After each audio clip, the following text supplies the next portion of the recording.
sterile processing world. We have another interview today. That's right. We're doing interviews for the board of directors. I've done the president-elect, the secretary treasurer, and now I have Stacey MacArthur that I'm going to be bringing onto the show to interview. Hey, Stacey, how you doing? I'm great, thanks. How are you? I'm doing excellent. I want to thank you for coming on and giving me this opportunity to interview you. And I just figured let's go ahead and get right into it. I know you're busy. You're an active working manager, and we got to get through this before the staff come banging at your door. Absolutely. Thanks, Harry, for the opportunity to introduce myself to your viewers and your listeners. I appreciate the chance to introduce myself. My name is Stacey MacArthur. I manage the sterile processing department at Providence Portland Medical Center in Portland, Oregon. I have been a sterile processing professional for 34 years now, most of my life. Believe it or not, sterile processing was supposed to be a short-term gig. I started when I was 19 years old, and I knew somebody who helped me get the job. And it was supposed to be a short-term thing until I could save enough money to go to college. Never saw myself doing healthcare. I was going to actually be a grade school teacher. But it wasn't very long into my sterile processing career that I actually learned that I really loved it. I loved being part of the team. I loved being part of something really significant. I was too scared to be direct patient care, but I loved being part of a life-saving team that made a difference in the lives of other people. And so what was supposed to be a short-term gig 34 years later, I still keep coming back for more. And I love it, and I'm passionate about it, and I would like the opportunity to make a difference and continue to use my influence within the industry. Well, it sounds like you are a glutton for punishment. So we know you're running for director of the board for HSPA. So tell me, what do you feel are your unique qualifications for this position? Yes, I am running for the board of directors for HSPA. So some of my qualifications are, as I stated, 34 years. So I think that establishes credibility. I'm not going anywhere. I choose to be here. I want to be here, and I want to make a difference. Additionally, I have worked for very large facilities, small community hospitals, and even have served 2 mission trips to third world countries to do sterile processing. So I have a unique perspective of what it's like to have the latest and greatest resources to having questionable water even. So everything kind of in between. So I understand a lot of the challenges of sterile processing and some creative ideas how to get around some of those things. I hold 4 certifications through HSPA, and only one of those was required for my job. So I wasn't the first people in my department to get certified 100 years ago. And because I felt the need to prove myself, because I got the job from knowing somebody instead of knowing stuff, I felt the need to prove myself. And that came through doing the hard trays, picking the hard work, not, if I didn't know something, I dove in head first to figure it out. And then when I learned something, I shared my knowledge with other people. And I wasn't going to let other people scare me away and scare me out of the industry at that point. So and then I tutored other people to take the certification exam. And it just sort of, my circle of influence increased, and went into leadership and love what I do continuously. I also teach sterile processing at the local community college and help raise up the next generation of sterile processing workers. I'm active in our local chapter. I've been a past president, past secretary, and I'm the incoming president for our chapter starting in 2025. I'm just passionate about it, and I want to work with people who want to work in sterile processing and who want to make a difference, and I want to make sure that they have the tools that they need to do the job. Well, you definitely do have a rich history within sterile processing that brings a lot of experience. So the next question, normally I would ask, tell us about your experience that's prepared you to serve as a director. And I think you've already answered that question. So let me go on to the next one. Have you had an opportunity to serve on any other boards or be active with any other local chapters in your state? And if so, tell us about it. Yeah, so I am a member and an officer on our Cascade chapter that serves Oregon and Southwest Washington. We are a small chapter with a small board that's had a lot of turnover. So I've served a lot of different roles. I've been a past president and the upcoming president. I've been a secretary and a board member. Because we're a small chapter and a small board, it's all hands on deck. And so we're trying to grow our chapter and grow both our chapter and our board to be larger so that we can do greater work, but we need more hands to do that. I've also served on quite a few volunteer committees, whether it's PTA or different volunteer boards for things. So I have a lot of experience working with volunteer boards, bringing together diverse people in a volunteer basis that you can't fire, and bring them together to establish and work towards common goals. And I enjoy working with other people and as part of a team, and I think I get a lot of satisfaction out of it. Well, that leads me to my next question. A lot of people in your position who decide to run for, let's say, a director position generally have a mission in mind. What do you wish to accomplish when being on the board? Well, I think I misunderstood what your original question was, because I was thinking, is it a mission statement? Are you asking me, what my life mission is? I wasn't quite sure how to interpret that. So, of course, I overthought the question. But to be overly simplistic, my life mission is really just to do my best, to use my time, energy, and talents to causes and people and things that I find important, to live in a manner that is consistent with my governing values. I don't have a mission statement, but I have values that I like to live within. My governing values are courage, optimism, responsibility, and honesty. And I try to let those guide my decision making and my life choices and where I spend my time, energy, and money. And so that's where I was going with the original question. So I think your next question will answer a little bit more about what I hope to do within the board. Correct. But before we do, it's time for a commercial, folks. So we'll be right back.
Thanks for sticking through the commercial, folks. Welcome back. I have Stacey MacArthur here, who is running for board of directors for HSPA. Stacey, welcome back. Thanks for sticking with me.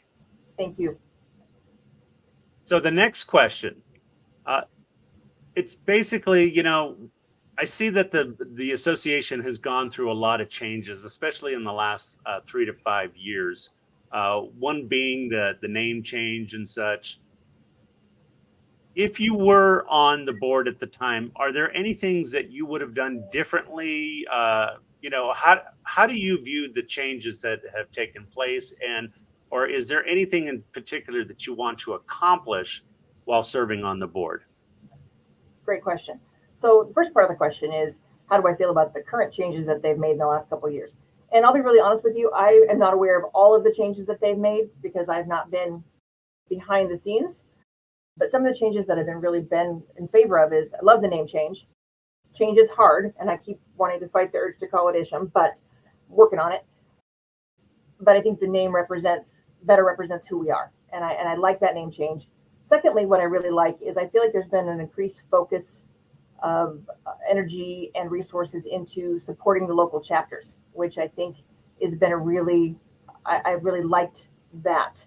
I think for a majority of the people that we serve, they're going to be able to see the value at the chapter level. Not everyone can afford to take 4 or 5 days off and travel to different cities to be able to participate in the national conference. If you ever get the chance to, it's a wonderful opportunity, and I encourage people to do it.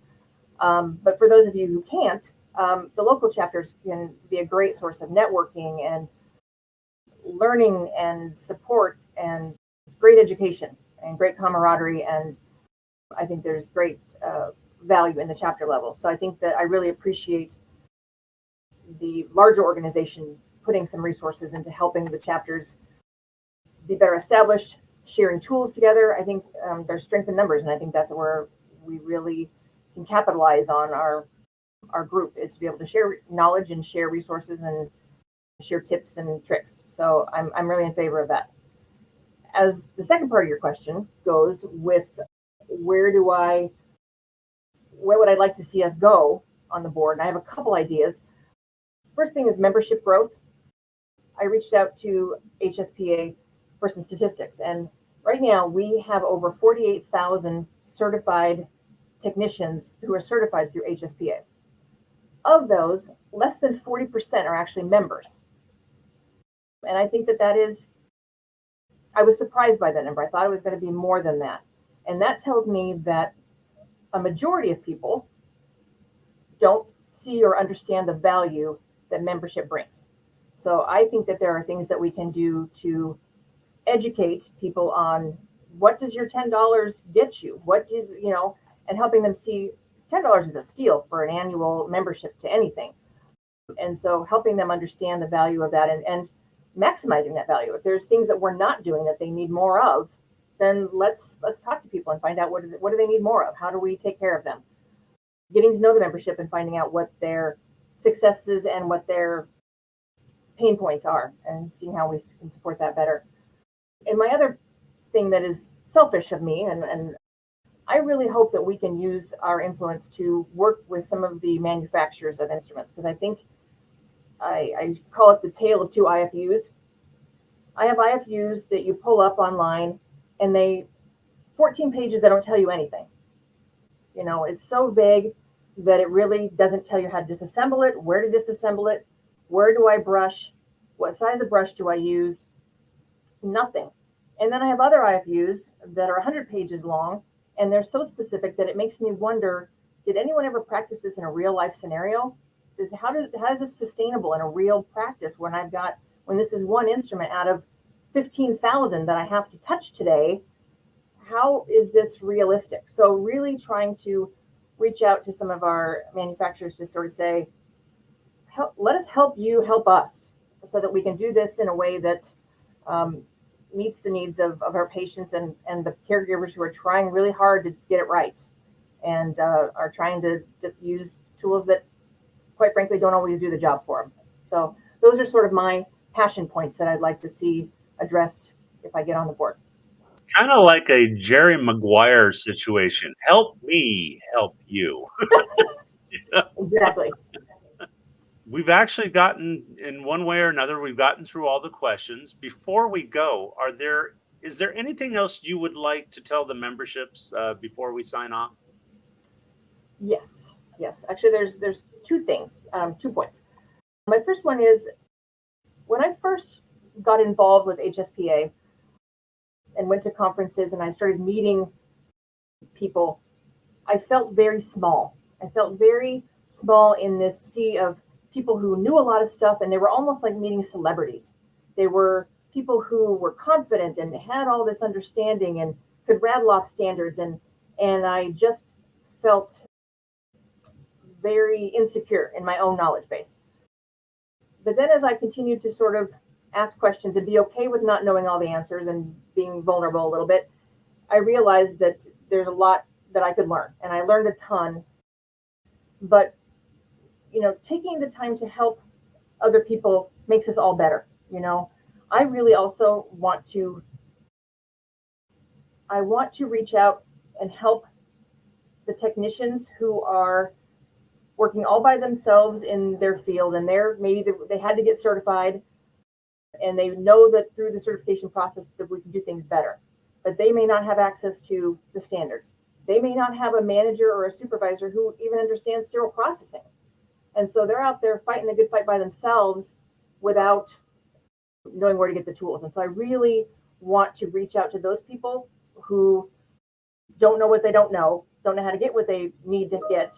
And I want to make sure that we are supporting those people and bringing them along, because I think that's how we're going to continue to elevate the entire profession, is by bringing along our newest technicians, our most vulnerable technicians, the ones who are at risk of getting burnt out, and energize them and give them the tools and help them to be successful, because those are the ones that we need for the future to make all of our facilities better and safer and improve patient care. Secondly, I want your readers, your listeners, to know that it's really important to vote. I would love it if you wanted to vote for me, and I would appreciate that all day long. But it's more important that you get out and vote for whichever candidate you feel best represents what you want to get out of your board. This board and this board of directors and the whole leadership team is there to represent you and your needs and your profession. So please make your voice heard and vote. Voting is 3 whole weeks to vote, so there's no real reason to not do it. Absolutely. You know, with any election, I always like to tell people it's amazing how many people do not vote, but then they choose to complain about what's going on. And Absolutely. my thing is, if you haven't voted and you don't feel represented, it's your fault. You have no right to say anything. Of course, we have the freedom of speech. You can say all you want, but unless you voted, probably not going to listen to you. You know. So. Yep. Well, Stacey, I want to thank you once again for coming on and giving me this opportunity to interview you and to introduce you to the HSPA membership. I wish you the best of luck, and I look forward to seeing you in Vegas coming up. I'm looking forward to it, Harry. Thanks so much. All right, take care. Well, folks, there you have it. That was Stacey MacArthur running for board of directors. Get the vote out.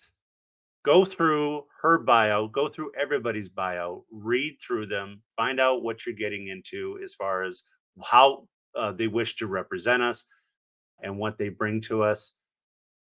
I will be reading through all the bios. I'll be doing them individually, so that way you have time to listen to each bio separately, take a listen while you're at work. And again, vote. It's so important to vote. Also, we're coming up on HSPA's conference in Las Vegas, Nevada. It's pretty close to my home. It's only going to be about a 6-hour drive for me, but I look forward to seeing you all. And if you do go, stop by, say hi. You know, stop me in the hallways there and say hi to me. I'd love to talk to you. And with that, we'll see you on the next interview. Take care.